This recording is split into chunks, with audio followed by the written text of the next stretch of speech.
Assalamualaikum warahmatullahi wabarakatuh.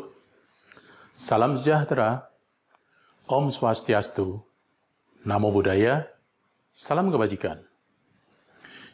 Ibu dan Bapak yang berbahagia, selamat bertemu kembali dengan saya, Bowo Irianto, Widyaswara BPSDM Provinsi DKI Jakarta. Semoga tetap bersemangat dan senantiasa sehat. Pada kesempatan kali ini, kita akan membahas mata pelatihan kepemimpinan transformasional, pelatihan kepemimpinan administrator dengan materi pokok 3, refleksi dan simulasi kepemimpinan transformasional dengan submateri pertama, refleksi diri kepemimpinan Anda. Kedua, peranan pemimpin transformasional dalam menggerakkan inovasi dalam organisasi. Yang ketiga, penerapan gaya kepemimpinan transformasional. Dan yang keempat, simulasi coaching dan mentoring dalam menghasilkan kinerja tinggi. Indikator keberhasilan dari pembelajaran materi pokok 3 ini adalah bahwa setelah mengikuti pembahasan materi ini, Anda diharapkan mampu melakukan simulasi kepemimpinan transformasional melalui coaching dan mentoring. Baiklah Ibu dan Bapak sekalian, berikutnya submateri 3, penerapan gaya kepemimpinan transformasional. Ibu dan Bapak yang semoga masih tetap bersemangat dalam rangka mengimplementasi model kepemimpinan transformasional dalam organisasi, perlu memperhatikan beberapa hal berikut. Pertama, mengacu pada nilai-nilai agama yang ada dalam organisasi atau instansi, bahkan suatu negara. Pemimpin efektif harus dapat memengaruhi seluruh organisasi dengan cara-cara yang positif. Salah satu cara positif adalah dengan menanamkan nilai-nilai agama untuk mencapai tujuan organisasinya. Dengan self-truth yang tertanam pada masing-masing individu akan memengaruhi lingkungan kerja atau instansi. Jika hal ini diterapkan oleh setiap pemimpin pada kementerian lembaga, maka akan berimbas atau berdampak positif pada negara. Berikutnya, disesuaikan dengan nilai-nilai yang terkandung dalam sistem organisasi.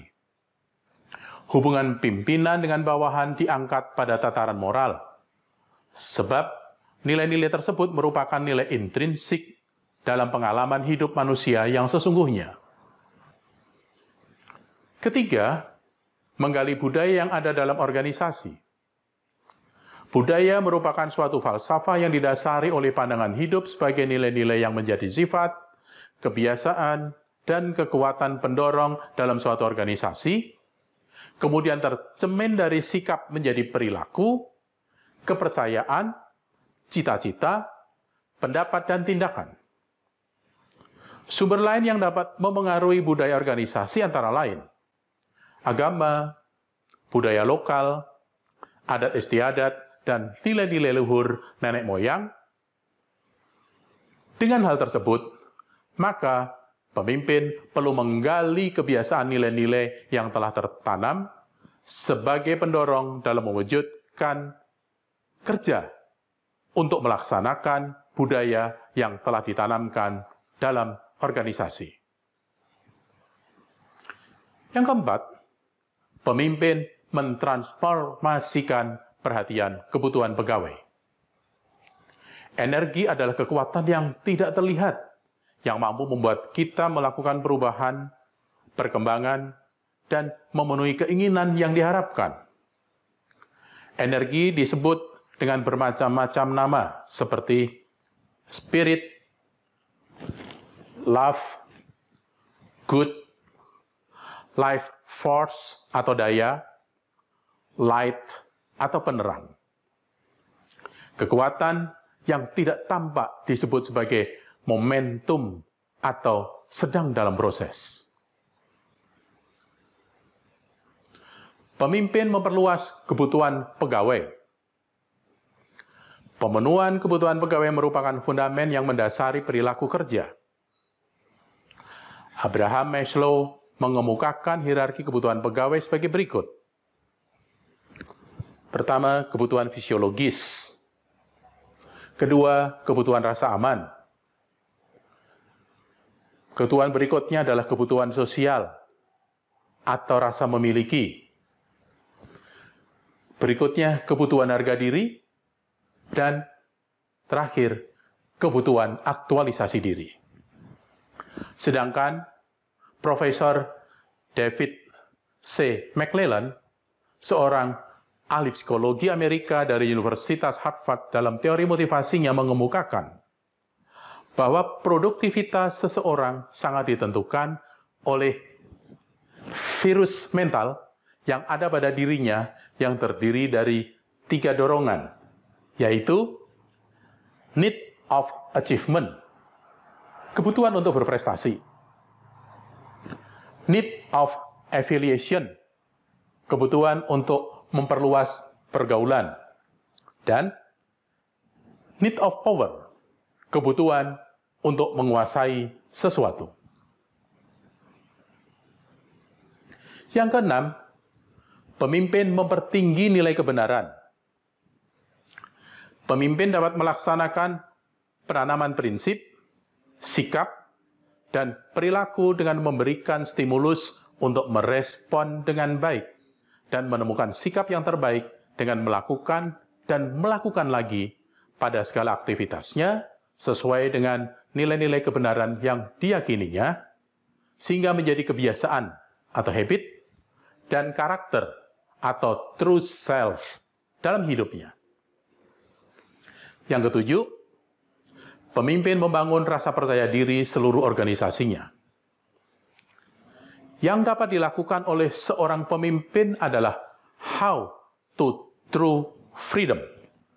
Bagaimana mencapai keleluasaan sejati dengan menanamkan nilai-nilai kepada anggotanya untuk memiliki prinsip, sikap, atau attitude driven, dan komitmen untuk melaksanakan atau practice committed. Yang kedelapan, pemimpin mempertinggi probabilitas keberhasilan yang subjektif. Pemimpin memberikan perhatian dengan perilaku yang menghasilkan rasa hormat atau respect, dan rasa percaya diri atau trust. Inspirational motivation menyediakan tantangan bagi pekerjaan yang dilakukan pegawai dan memperhatikan makna pekerjaan bagi pegawainya untuk keberhasilan organisasinya. Pemimpin juga mempraktekkan inovasi-inovasi. Selain hal tersebut, pemimpin merefleksikan dirinya sebagai seorang yang penuh perhatian dalam mendengarkan dan menindaklanjuti keluhan, ide, harapan-harapan, dan segala masukan yang disampaikan bawahannya. Dari uraian di atas, dapat disimpulkan bahwa cara menerapkan kepemimpinan transformasional antara lain memahami visi dan misi organisasi, memahami lingkungan organisasi melalui analisis lingkungan strategis, merumuskan rencana strategis organisasi, menginternalisasikan visi, misi, kondisi lingkungan strategis, dan rencana strategis pada seluruh organisasi beserta anggotanya. Yang kelima, mengendalikan rencana strategis melalui manajemen pengawasan yang tepat. Berikutnya, memahami kebutuhan para pegawai. Yang ketujuh, memahami kapasitas para pegawai. Berikutnya, mendistribusikan pekerjaan sesuai dengan kapasitas pegawai,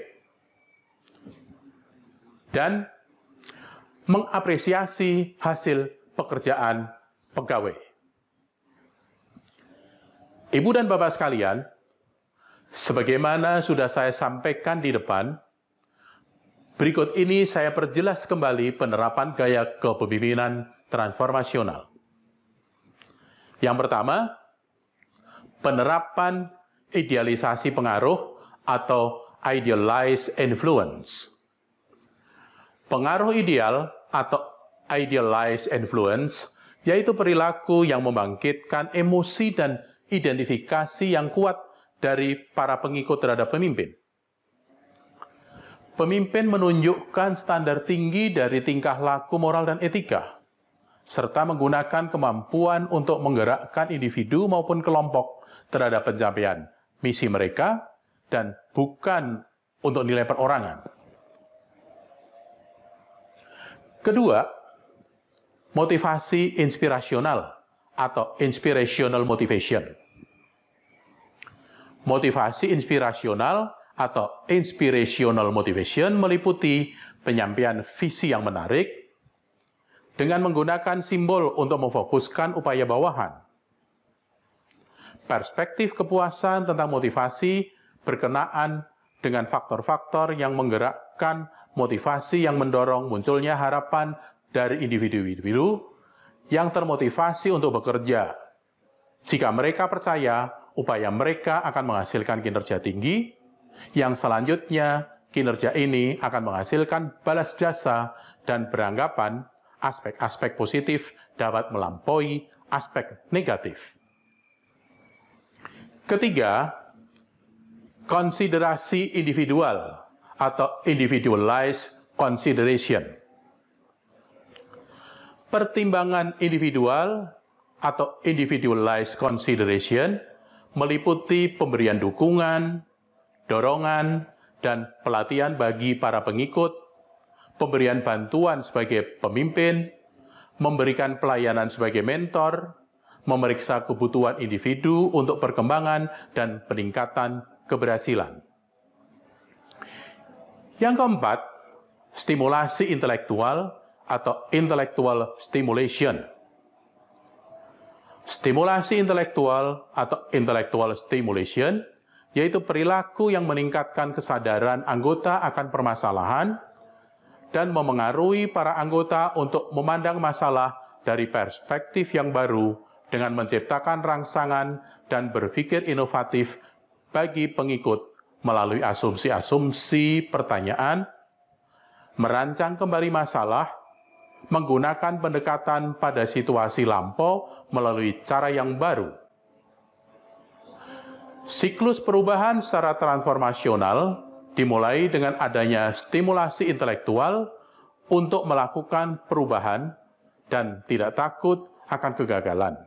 Sebab ketakutan akan gagal mengakibatkan organisasi akan mengalami stagnasi.